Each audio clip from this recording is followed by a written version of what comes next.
Γεια σας παιδιά, είμαι η Ιωάννα και σήμερα μαζί μου έχω τον Θανάση.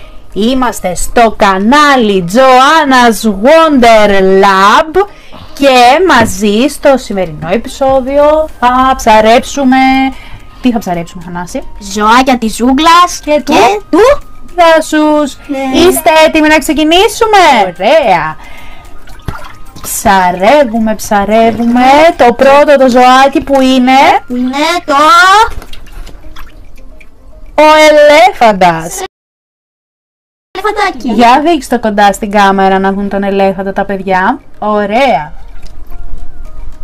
Ένας υποπόταμος.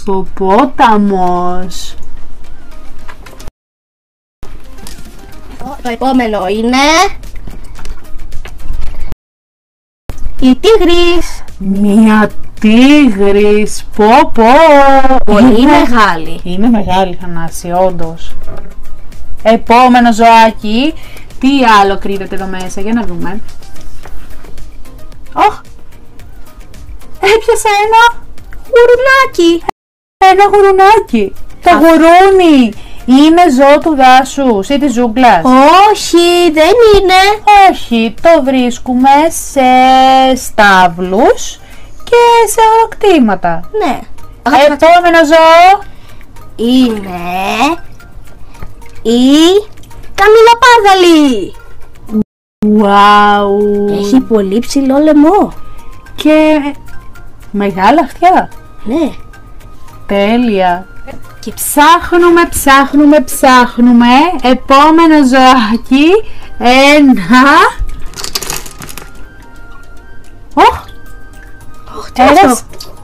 Ένας καρχαρίας.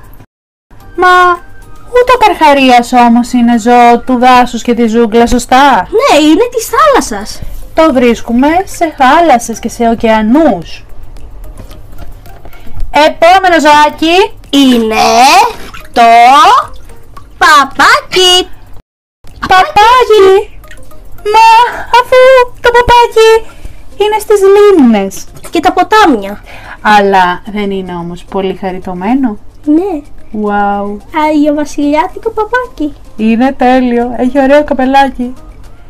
Πάμε και στο επόμενο ζωάκι. Που είναι το λιοντάρι.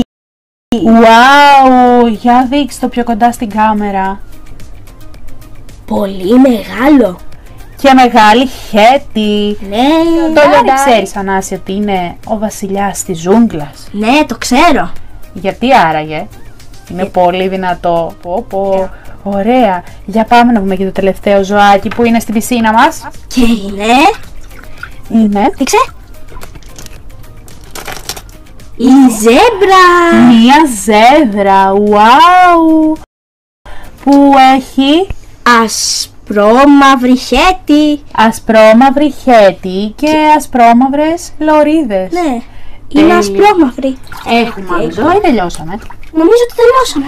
Νομίζω ότι τελειώσαμε για σήμερα, παιδιά. Αυτό λοιπόν ήταν το βίντεό μας. Αν σας άρεσε, μην ξεχάσετε να κάνετε ένα χεράκι προς τα πάνω, εγγραφή στο κανάλι μας Joanna's Wonder Lab, για να δείτε επόμενα βίντεο.